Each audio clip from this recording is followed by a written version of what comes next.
যাবে না যারা দায়ুস পুরুষ এবং দায়ুস মহিলা। পুরুষ যে মহিলার পর্দা করে না, বেপরদায় চলাফেরা করে, হাসরের ময়দানে হাদিসের কিতাবে এসেছে ওই সমস্ত মহিলা লক্ষ লক্ষ জিনার গুনাহ নিয়ে হাসরের ময়দানে উঠবে।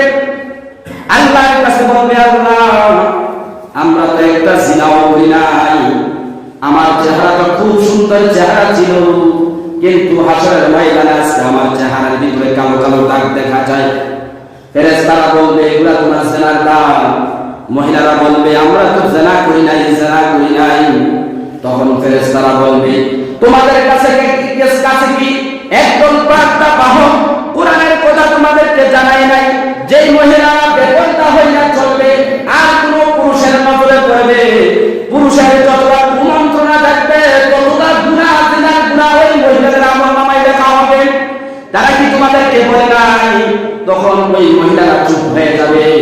এই জন্য যত মহিলারা বেপরদা হইয়া চলবে আর যত কুমন্ত্রণা পুরুষের চোখের সামনে পড়বে, তাদের আমলনামার মধ্যে একটা একটা করে জিনার গুনাহ লিখে দেওয়া হবে।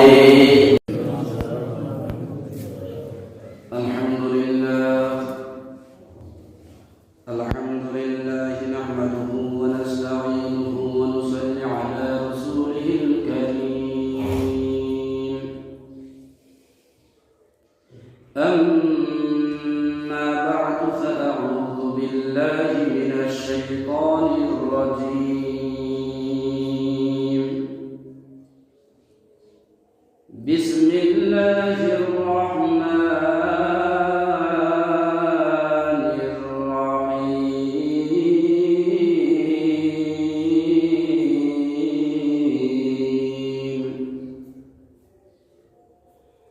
وحلل حلاله وحرم حرامه أدخله الله الجنة.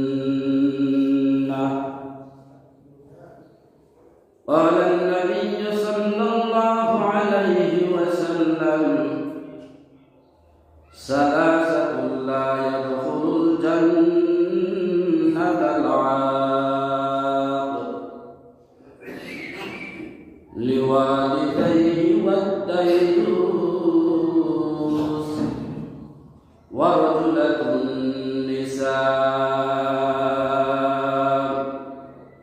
أو كما قال على النبي عليه الصلاة والسلام: إن الله وملائكته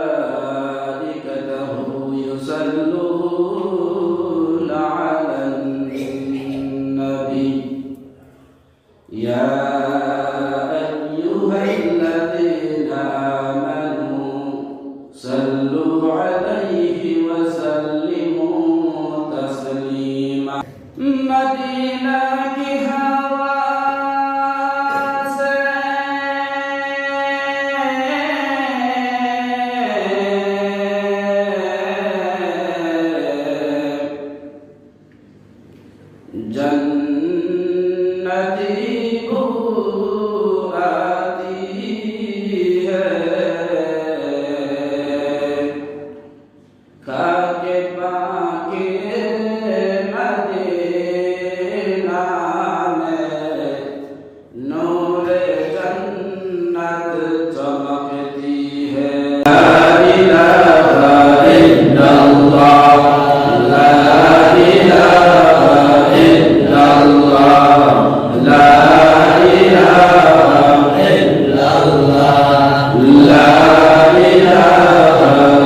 ব্যক্তি হালালকে হালাল চিনবে, হারামকে হারাম জানবে, আদখালাহুল্লাহুল জান্নাহ, আল্লাহ রাব্বুল আলামিন তাকে জান্নাত দান করে দেবেন।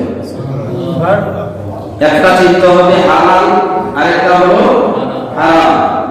আমার হারাম কোন কাজগুলি, হালাল কোন কাজগুলি, এগুলা যদি আমি তফাৎ করতে পারি, পার্থক্য করতে পারি, আল্লাহ তাআলা কোরআনুল কারীমের মধ্যে ঘোষণা করে দিয়েছেন, আদখালাহুল্লাহুল জান্নাহ, আমি আমার বান্দাকে জান্নাত দান করে দেব। সুবহানাল্লাহ।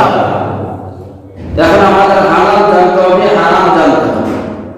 আসলে মূলত আমাদের বিবেক দিয়ে আমরা অনেক কিছু ভালো এবং মন্দ বিবেচনা করতে পারি, কিন্তু আসলে শয়তানের ধোঁকায় মানতে পারি না। ঠিক কি না বলেন? অনেক কিছু আমরা জানি এটা খারাপ কাজ, কিন্তু আসলে আমিও মানতে পারি না। এই জন্য জানতে হবে, মানতে হবে। মানার নাম হচ্ছে মুসলমান, কামিয়াব। মানার মধ্যে কামিয়াব হয়েছে, সফলতা হয়েছে। যদি আমি হারামকে হারাম না জানি, অনেক সময় হারাম জিনিসকে আমরা হালাল করে ফেলি, আবার অনেক সময় হালাল জিনিসকে আমরা হারাম মনে করি। অনেক তফাৎ আছে হালাল এবং হারাম। আজকে আলোচনা বিষয়টা হালাল এবং হারাম নিয়েছি, যেহেতু হালাল যারা চলবে তাদের জন্য জান্নাত, আর হারাম ভাবে চলবে যারা, তারা জান্নাত থেকে বিতাড়িত। এখন জান্নাতে যাবে না কারা, জান্নাত থেকে বিতাড়িত কারা, এই অল্প সময়ে কয়েকটি হাদিসের উপরে আলোচনা করার জন্য চেষ্টা করব। আমার তাওফীক ইল্লা বিল্লাহ। আল্লাহ নবী মুহাম্মদ আরবি সাল্লাল্লাহু আলাইহি ওয়াসাল্লাম বলেন, قال رسول الله صلى الله عليه وسلم ثلاثة لا يدخل الجنة العاقل لوالده والديوث ورجل النساء। আল্লাহ রাসূল বলেন, তিন শ্রেণীর লোক জান্নাতে যেতে পারবে না। কয় শ্রেণীর লোক? তিন শ্রেণী। সালাসা, তিন শ্রেণীর লোক, লা ইয়াদখুলুল জান্নাতাল আলা, তারা জান্নাতে যেতে পারবে না। কোন তিন শ্রেণী? আল্লাহ রাসূল বলেন, ওয়ালিদাইহি, এক নম্বরে যে পিতামাতা অবাধ্য সন্তান হয়ে গেছেন, পিতামাতার সাথে নাফরমানি করেছে, আর ওই অবস্থায় মা বাবা তার উপর সন্তুষ্ট ছিল। আল্লাহ রাসূল বলেন, এক নম্বরে এই সমস্ত শ্রেণীর দলের যুবকেরা জান্নাতে যেতে পারবে না। আছে না? এক নম্বরে আল্লাহ রাসূল বলেছেন, ওয়ালিদাইহি, যে সন্তান মা বাবার অবাধ্য হয়ে গেছেন, যদিও সে দাঁড়িয়ে থাকে, যদিও সে নামাজ পড়ে, যদিও সে হজ করে, তারপরও আল্লাহর তৈরি জান্নাতে যেতে পারবে না। আল্লাহ রাসূল বলেন, যতক্ষণ না তার মা বাবা তার উপরে সন্তুষ্ট হবে, ততক্ষণ পর্যন্ত আল্লাহর তৈরি জান্নাতে যেতে পারবে না। এই জন্য যে সমস্ত মা-বাবা, অনেক মেয়ে আছে মা বাবার অবাধ্য হয়ে যায়, অনেক সন্তান মা বাবার অবাধ্য হয়ে যায়, কিন্তু দেখবেন যে সমস্ত ছেলে মেয়েরা মা বাবার অবাধ্য হয়েছে, তাদের দুনিয়ার জমিনে যেমন ভাবে লানত, অভিশাপ, মানুষের অসম্মান, আখিরাতের বিপরীতে আল্লাহ পাক তাদের জন্য কঠিন শাস্তির ব্যবস্থা করে রেখেছেন।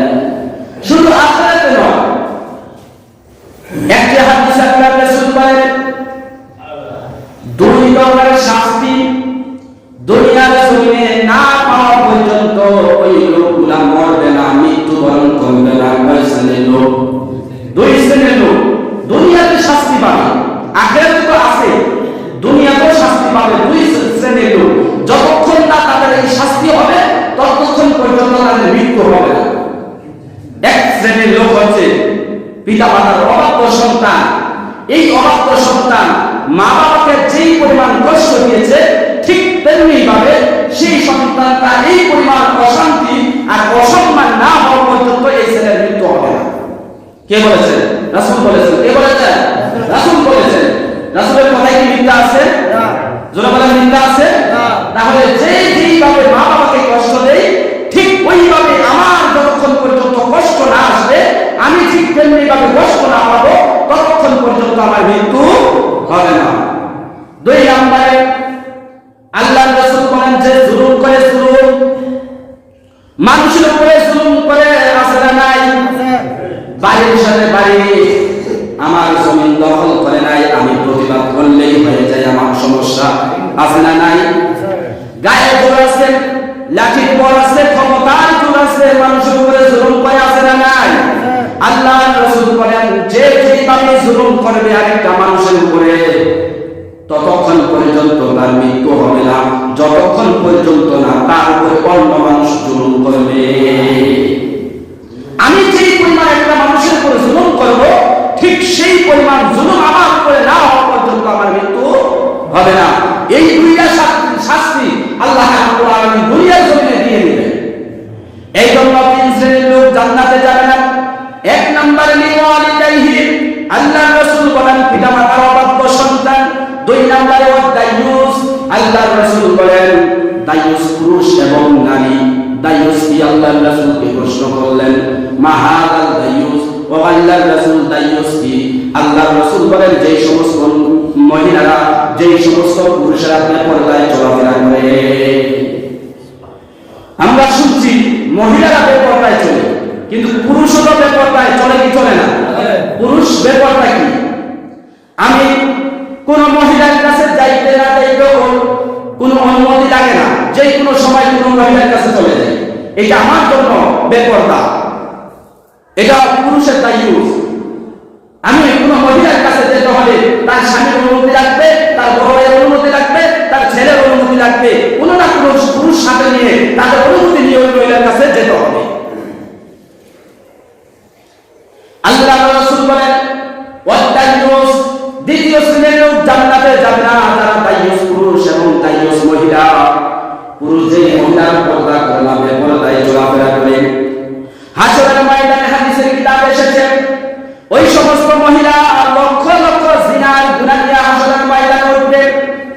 আল্লাহর কাছে বলবে আল্লাহ আমরা তো একটা জিনাও করি নাই, আমার চেহারাটা খুব সুন্দর চেহারা ছিল, কিন্তু হাসরের ময়দানে আজকে আমার চেহারার ভিতরে কালো কালো দাগ দেখা যায়। ফেরেশতারা বলবে এগুলা তোমার জিনার দাগ। মহিলারা বলবে আমরা তো জিনা করি নাই, জিনা করি নাই। তখন ফেরেশতারা বলবে তোমাদের কাছে কি একদম বার্তা বাহক কোরআনের কথা তোমাদেরকে জানাই নাই? যেই মহিলা বেপরদা হইয়া চলবে আর কোন পুরুষের নজরে পড়বে, পুরুষের যতটা কুমন্ত্রণা থাকবে ততটা গুনাহ, জিনার গুনাহ ওই মহিলাদের আমলনামায় লেখা হবে। তারা কি তোমাদেরকে বলে নাই? তখন ওই মহিলারা চুপ হয়ে যাবে। এই জন্য যত মহিলারা বেপরদা হইয়া চলবে আর যত কুমন্ত্রণা পুরুষের চোখের সামনে পড়বে, তাদের আমলনামার মধ্যে একটা একটা করে জিনার গুনাহ লিখে দেওয়া হবে। এই শ্রেণীর পুরুষ এবং মহিলা কোথায় যাবে না? জান্নাতে। জোরে বলেন কোথায় যাবে না? জান্নাতে। এই শ্রেণীর দ্বিতীয় শ্রেণীর লোক হলো বেপরদা পুরুষ এবং নারী, তারা জান্নাতে যাবে না। 3 নম্বরে ওয়ারুদাতুন নিসা, যেই মহিলারা পুরুষের বেশ পোশাক পরিধান করে আছে না নাই? অনেক মেয়ে কলেজের পরে কিন্তু জিন্সের কোনগুলো পুরুষের জিন্সের পরে কি করে না। আবার অনেক মহিলা, অনেক মেয়ে আছে ছেলেদের মতো চুল রাখে, আছে না নাই?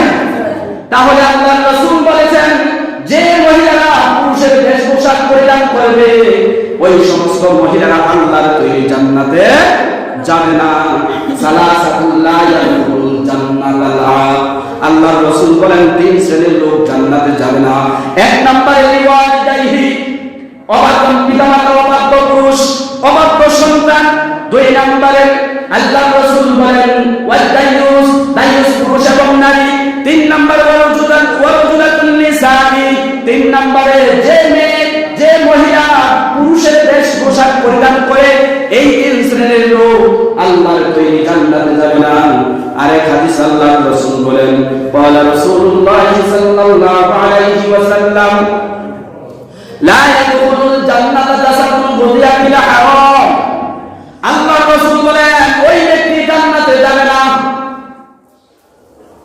লা ইয়াদখুলুল জান্নাতা জাসাদুন গুদিয়া বিল হারাম, যেই ব্যক্তি হারাম দখল করেছে, হারাম মাল দ্বারা আহার করেছে, খাদ্য ওই ব্যক্তি আল্লাহর তৈরি কোথায় যাবে না? জোরে বলেন, কোথায় যাবে না? জান্নাতে যাবে না।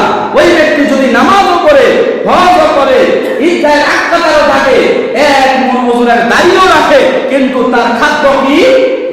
আরে কথা বলেন না, কি? হারাম। এই হারাম খাদ্য খাবার কারণে সে কোথায় যাবে না? জোরে বলেন। কিন্তু দেখা যায় আমাদের সমাজে অনেক হাজি সাহেব হজ করেন, সন্তান 5টা প্রবাসে আছে, লক্ষ লক্ষ টাকা পাঠায়, টাকা রাখবে কোথায়? ব্যাংকে রাখলো, ট্যাক্স কেটে নেয়। এবার তোমাদের জন্য সেবার খেদমতের জন্যই তো আমি আছি, তোমাদের কি হয়েছে? আমার কাছে টাকা আছে, নিয়ে যাও, লাগে 10,000 দিবা। আছে না নাই? আরে শুরু বলেন, আছে না নাই? অনেক হাজি সাহেব আছে, আপনাদের এলাকায় নাও থাকতে পারে, বিভিন্ন এলাকায় ভালো ভালো হাজি সাহেব আছে। এই কারবারের মধ্যে আছে, এই কারবারের নাম কি? আরে কথা বলতে নাই। এই কারবারের নাম কি? লাগে 10,000 20,000। এই কারবারের নাম কি? সুদ। এই সুদ কি হারাম না হারাম? জোরে বলেন, হারাম না হারাম? আল্লাহর রাসূল বলেন হারাম বক্ষণকারী দেহ কোথায় যাবে না? জোরে বলেন, কোথায় যাবে না? এই জন্য এই দোয়া কবুল হওয়ার জন্য, ইবাদত আল্লাহর দরবারে কবুল করার জন্য হালাল খাদ্য খেতে হবে। হালাল খাদ্য, হালাল খাদ্য ছাড়া কোনো ইবাদত আল্লাহর দরবারে পৌঁছবে না। বলা হতো আগেকার দিনের হুজুররা দোয়া করলে মেঘের জন্য দোয়া করলে মেঘাইতো, আর এখনকার হুজুররা মেঘের জন্য দোয়া করলে তুফানে গিয়ে। ঠিক না বেশি? কারণ কি? হুজুররা 30 দিনের মধ্যে 32 দিন আপনাদের ঘরে খায়, এখন কি করবে? সুদের গরু খায়, ঘুষের গরু খায়, খায় কি খায় না? হুজুরের জবানটা পবিত্র ছিল, আপনারা এই জবানটাকে পবিত্র করে দিয়েছেন। এটা তো হুজুরের না, আলেমের নয়, এটা দোষ হচ্ছে আমাদের। যদি ওই করে শোনা গেছে লোক সুদ খায়, হুজুর কৌশলে খানা বাদ দিছে, 3 দিন পরে মামলা, হুজুর আমার ঘরে খাবে না কেন? কি হয়েছে? না খাইলে রাখবো না কেন?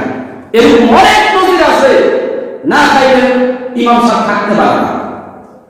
অনেক কথা বলে ইমাম সাহেবের উপরে বাধ্য হয়ে খেতে হয়, আছে না নাই?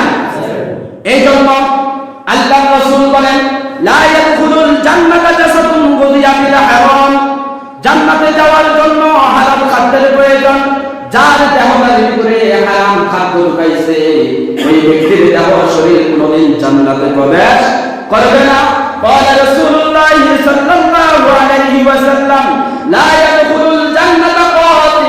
আল্লাহর রাসূল বলেন, ওই লোক জান্নাতে যাবে না যারা আত্মীয়তা সম্পর্ক ছিন্ন করে ফেলেছে। সব প্রত্যেকটা হাদিস দিয়ে কথা বলতেছি। ওই ব্যক্তি জান্নাতে যেতে পারবে না, অর্থাৎ যারা আত্মীয়তার সম্পর্ক ছিন্ন করে ফেলেছে। বাগিনা মামার বাড়িতে যায় না, মামা মামার বাগানের বাড়িতে আসে না, এরকম নজির আছে না নাই? রাগ করে এরকম আত্মীয় বন্ধন শেষ করে ফেলেছে, কি আছে না নাই? জামাই শ্বশুর বাড়িতে যায় না, শ্বশুর জামার বাড়িতে আসে না, কারণ সম্পর্ক ছিন্ন করে ফেলেছে। আল্লাহর রাসূল বলেন, সম্পর্ক ছিন্নকারী ব্যক্তি লা ইয়াদখুলুল জান্নাতা কাত্তা, ওই ব্যক্তি জান্নাতে যেতে পারবে না। এই জন্য নামাজের পাশাপাশি আমাদের কোন কোন কাজগুলো ছেড়ে দিতে হবে, এই কাজগুলো যদি আমি ছাড়তে না পারি, আমার এই নামাজ আল্লাহর দরবারে কোনোদিন পৌঁছবে না। তাহলে 3 নম্বর হাদিস বললাম, লা ইয়াদখুলুল জান্নাতা কাতিল, আত্মীয়তা সম্পর্ক ছিন্ন যারা করে ফেলেছেন। যদি জান্নাতে যেতে চান, হাতে ধরবো, পায়ে ধরবো, তাদের বাড়িতে খোঁজ খবর নেন, আত্মীয়দের সাথে খোঁজ খবর লাগান, তাদের সাথে সম্পর্ক গড়ে তোলেন, কথাবার্তা বলেন, তাহলে তাদের সাথে মিল মহব্বত হবে। আর মহব্বত সৃষ্টি করার জন্যই আল্লাহর রাসূল মক্কার জমিনে আবির্ভাব হয়েছে। এই জন্য আত্মীয়তার সাথে সম্পর্ক রাখা দরকার, আছে না নাই? জোরে বলেন, আছে না নাই? আরে ভাই, একটু ফোন দিয়া খোঁজ খবর নেন, কোনো সমস্যা নাই। আপনি একেবারে কথা বন্ধ করে দিয়েছেন, রাগ করে কথা বন্ধ করে দিয়েছেন, স্ত্রী বলতেছে চলো না আমার বাবার বাড়িতে যাও, তোমার যাও, তুমি যাও, আমি যাবো না, কারণ অমুক ভাই আমার অমুক ভাই ফার্নিচার পাইছে, তোমার দেখো না, না আছে না নাই? এরকম অজুহাত দেখাই আমরা, অমুকের ছেলে বিদেশ পাঠাইছে, তোমার বাবার বাড়িতে কি আছে? এই জন্য আল্লাহর রাসূল বলেন, লা ইয়াদখুলুল জান্নাতা কাতিল, আত্মীয়তা সম্পর্ক যারা ছিন্ন করে ফেলবে, সম্পর্ক দূরীভূত করে ফেলবে, তারা কোথায় যাবে না? জোরে বলেন, কোথায় যাবে না? আমরা নামাজ পড়তে করতেছি কিসের জন্য? জোরে বলেন, কিসের জন্য? টাকা দিবে, এমপি মন্ত্রী টাকা দিবে, সরকার টাকা দিবে নামাজ পড়লে। তাহলে কিসের জন্য নামাজ পড়তেছি? জান্নাতে যাওয়ার জন্য। জান্নাত কিসের? সুখের ঠিকানা, চিরস্থায়ী সুখে থাকার জন্য আল্লাহর ইবাদতগুলো করতেছি, কিন্তু নামাজ পড়তেছি। নামাজের পাশাপাশি আমার কিছু আমল এইগুলো আমার খারাপের দিকে চলে যাচ্ছে, এই জন্য আমার জানার দরকার আছে না নাই? আল্লাহ রাসূল বলেন, ক্বালা রাসূলুল্লাহ সাল্লাল্লাহু আলাইহি ওয়াসাল্লাম লা ইয়াদখুলুল জান্নাতা কাত্তাব। আল্লাহ রাসূল বলেন, সকল দেশে যাবে না। এই সমাজের ভিতরে কিছু যুবক আছে না নাই? আর জোরে বলেন, আছে না নাই? এখানের দেশ ওখানে, ওখানের দেশ ওখানে, আছে না নাই?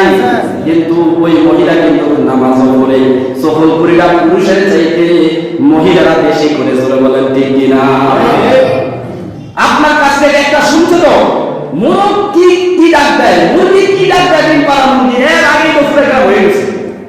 আপনি এখনো চট্টগ্রামতে বাড়ি ফিরছেন না, ঘটনা মোবাইলে শুরু করেছেন, কিন্তু বাড়িতে আসবেন পুরো গ্রাম হয়ে গেছে। আছে না নাই? এখানের বেশ ওখানে লাগায়, ওখানের বেশ এখানে লাগায়। কয় শুনছস নি, কয় কি অমুকের ছেলে অমুকের মেয়ে তো ভাবছে, শুধু গেছে বেড়াইতো বা ভাবছে। এরকম অজুহাতের ঘটনা আছে না নাই? সাধারণ। আমি কেন বলবো কার ঘটনা বলতেছেন? আপনার গ্রামের একটা ঘটনা আপনি চেপে রাখেন, এটা আপনার জন্য সম্মান। কিন্তু আপনার গ্রামের ঘটনা যদি আপনি বাজারে প্রবেশ করেন, আগে কার বদনাম হবে? গ্রামের বদনাম হয়। আগে কোথায় বদনাম হয়? আপনি চট্টগ্রাম যাবেন, শুনছি মতিয়াতুলি, ঘটনা আগে কি বলবে? মতিয়াতুলি কোন পাড়া, অমুক পাড়া, কোন বাড়ি, অমুক বাড়ি, কোন বাবা, অমুক বাবা, পরে বাবা এবং ছেলে মেয়ের আসে। কিন্তু আগে বদনাম হয়েছে কিসের? আরে শুনে বলেন না, কিসের? গ্রামের আগে বদনাম হয়েছে। তা আপনি কোন গ্রামের বদনাম ছড়াইলেন?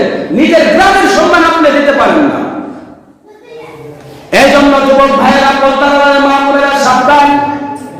আল্লাহর রাসূল বলেছেন, লা ইয়াদখুলুল জান্নাতা কাত্তাব। ওই সমস্ত লোকেরা জান্নাতে যেতে পারবে না যারা চুগলখড়ি করে, এখানের খবর ওখানে মানুষের পেছ লাগানোর জন্য বলে। এই কথাগুলো যে সমস্ত মানুষের মধ্যে আছে, আল্লাহ যেন আমাদেরকে এই কথাগুলো ছেড়ে দেওয়ার তৌফিক দান করেন, সকলে আমিন। আল্লাহ রাসূল বলেন, ক্বালা রাসূলুল্লাহ সাল্লাল্লাহু আলাইহি ওয়াসাল্লাম লা ইয়াদখুলুল জান্নাতা মান্নান ওয়াল মুদমিনু খামরিন। আল্লাহ রাসূল বলেন, এখানেও তিনটা শ্রেণীর কথা বলা হয়েছে। তিন শ্রেণীর লোক জান্নাতে যাবে না। এখানে তিনটা পয়েন্ট আল্লাহ রাসূল বলেন। এক নম্বরে ওই সমস্ত লোকেরা জান্নাতে যেতে পারবে না, আল মান্নান। কিছু কিছু মানুষ আছে তারা উপকার করে ঠিক, কিন্তু পরে ওটা দেয়। আছে না নাই? উপকার করি কিন্তু পরে আবার কি দেয়? এই কি রে, তোর বাবা এবার আমার টাকা বিদেশ গেছে, আজকে তুই আমার সাথে চৌকায় এই কথা বলছ। আছে না নাই? আল্লাহ রাসূল সাবধান করে দিয়েছেন, লা ইয়াদখুলুল জান্নাতা জান্নাতাল মান্নান। আল্লাহ রাসূল বলেন, ওই সমস্ত লোক জান্নাতে যাবে না যারা উপকার করে খোটা দেয়। দুই নম্বরে আল্লাহ রাসূল বলেন, আল্লাহ রাসূল বলেন, এখানেও পিতামাতার কথা বলেছেন। যেই সন্তানরা পিতামাতার অবাধ্য হয়ে গেছে, পিতামাতার নাফরমানি করেছে, ওই লোকগুলা আল্লাহর তৈরি জান্নাতে যাবে না। তিন নম্বর আল্লাহ রাসূল বলেন, ওয়াল মুদমিনু খামরি। আল্লাহ রাসূল বলেন, মদ পানকারী নেশাগ্রস্ত লোকেরা আল্লাহর তৈরি জান্নাতে, আরে জোরে বলেন, জান্নাতে যাবে না। জোরে বলেন, জান্নাতে যাবে না। কেন? ওয়াল মুদমিনু খামরি। আল্লাহ রাসূল ১৫০০ বছর পূর্বে বলে গেছেন, যারা নেশাগ্রস্ত হবে, মদ পান করবে, শরাব পান করবে, আল্লাহর তৈরি জান্নাতে তারা যেতে পারবে না। এই জন্য সমাজের মধ্যে দেখা যায় অনেক যুবক আছে এমন লাইনে যায়, আস্তে আস্তে করে বিড়ি টানে, বিড়িটার পরে আস্তে আস্তে ট্যাবলেট খায়, ট্যাবলেট খাওয়ার পরে আস্তে আস্তে মদ খায়। এই যে তার আস্তে আস্তে করে তার জীবনটা নষ্টের দিকে যাইতেছে। এই নষ্টের থেকে বাঁচতে হলে কোরআনের প্রয়োজন। কিসের প্রয়োজন? কোরআনের প্রয়োজন। এই জন্য একটা ঘটনা, ছোট্ট ঘটনা বলে শেষ করে দিচ্ছি। জেলখানার ভিতরে আসামি আসামি ধইরা দুইজন আসামিকে ধরছে, দুইজন আসামি ধরে জেলখানায় ঢুকাইছে। একজন হলো আলেম, আরেকজন হলো মাস্টার। দুজনেই শিক্ষিত, একজন কোরআনের শিক্ষিত, আরেকজন হলো জেনারেল শিক্ষিত। দুইজনের পণ্ডিত। এই দুইজন জেলখানার পরে ঢোকার পরে জেলাকে বলা হয়েছে তোমাদের দুইজনের মুক্তি হবে একটা কাজ করলে। বলে কি কাজ? বলে এখানে একটা নারী দেওয়া আছে, এই নারীর সাথে যে জিনা করবা তাকে মুক্তি করে দেওয়া হবে। এখানে মদ রাখা আছে, যে মদ খাইবা তাকে মুক্তি করে দেওয়া হবে। যে এখানে তরবারি দেওয়া আছে, একজনে আরেকজনকে হত্যা করে ফেলবা, তোমাকে মুক্তি করে দেওয়া হবে। তিনটা কাজ দেওয়া আছে, তিনটাতে যে কোনো একটা করবা তুমি মুক্তি হয়ে যাইবা। কয়টা দিচ্ছে শর্ত? তিনটাতে একটা শর্ত। হয়তো মদ খাইবা, মদ খাইলে মুক্তি। হয়তো তরবারি দিয়ে এখানে একটা মানুষ আনা হয়েছে, তাকে হত্যা করবা, তোমার মুক্তি। না হয় এখানে নারী দেওয়া হয়েছে, তার সাথে জানা করবা, মুক্তি। এখন মাস্টার সাহেব চিন্তা করে কোনটা করবো, আলেম চিন্তা করে কোনটা করবো। মুক্তি তো সবাই পেতে চায়, ঠিক কিনা করে বলেন? এখন কোনটা করবেন? মাস্টার সাহেব চিন্তা করছেন হত্যা করা কুফরি। মুসলমানকে হত্যা করা, অন্যায়ভাবে হত্যা করা কি কুফরি? কাফের হয়ে যায়, কুফরি করে ফেলে। আবার দ্বিতীয়বার কালিমা পড়ে মুসলমান হতে হবে। কোন মানুষকে অন্যায়ভাবে কেউ যদি হত্যা করে ফেলে, সে মুসলমান থাকে না, আবার কালিমা পড়ে মুসলমান হতে হবে। সে চিন্তা করলেও মানুষকে হত্যা করা কুফরি। মেয়েটার সাথে জেনা করলে জাহান্নামের আগুনে জেনার বিচার হবে। সাধারণ মদ খাইয়া লাগাইয়া করে থাকবো, উদ্দুর করে বসইলে মুক্তি পেয়ে যাবো। সহজ কিনা? কথা বলেন না, এটা সহজ না? তার মেধাই বসছে, এটা সহজ। হুজুর ভাবছিলাম মদ খাইলে সর্বনাশ, জেনা করলেও সর্বনাশ, তরবারি দিয়ে হত্যা করলেও সর্বনাশ। এখন মদ খাউন নাই মাস্টার সাহেব, সে মদ খাইছে, এবার তো মাথা ঠিক নাই। মদ খাইলে মাথা ঠিক থাকে? রাস্তার ভিতরে পিলার খেলায়, এই রাস্তার মাঝে রাস্তা দিয়া দিছে, দেওয়াল দিছে কি? ঠিক কিনা বলে? আনাও পিলার খেলাইতেছে, কয়েক রাস্তার মাঝে দেওয়াল দিছে কি? এটা কি সে খেলে না মদে খেলে? জোরে বলেন, সে খেলে না মদে খেলে? মদে খেলে। এখন সে মদ খাইছে, মাথা ঠিক নাই, তরবারি হাতে নিয়ে একটা মানুষ খুন করছে। এবার তার শরীরের মধ্যে জোর চলে আসছে, উলঙ্গ নারী দেখছে, জেনা করেছে, তিনটা করেছে। এবার বলেন সে কি মুক্তি পাবে? শর্ত কয়টা? জোরে বলেন, শর্ত কয়টা? মদে তাকে তিনটা করাইছেন। আলেম চিন্তা করলো তিনটাই অন্যায়। মহিলার চুলে বলল কয় কবুল কর, জোরে বলেন সুবহানাল্লাহ। মহিলাকে কি বলে? কবুল কর। কবুল করলে জায়েজ না না জায়েজ? আর জোরে বলেন, জায়েজ না না জায়েজ? হুজুর কয় কবুল কর, তাড়াতাড়ি কবি। এখন যখন দেখাইছে ভয়, মহিলা কবুল করছে, জেনা করছে, জেনা পায় নাই, বাসন করছে। পুলিশ চিন্তা করে সর্বনাশ, হুজুররা এত ক্যাপাসিটি, এত জ্ঞান আল্লাহ তোমাকে কোথায় দিয়েছে? বলে আল্লাহর কোরআন আমাকে জ্ঞান দিয়েছে। এই জন্য মদ মানুষকে নিকৃষ্ট বানায়া দেয়, আর কোরআন মানুষকে দুনিয়াতেও মুক্তি দেয়, আখিরাতেও মুক্তি দিবে। আল্লাহ পাক আমাদেরকে এই 4-5টা হাদিসের উপরে আমল করার তৌফিক দান করেন সকলে, আমিন।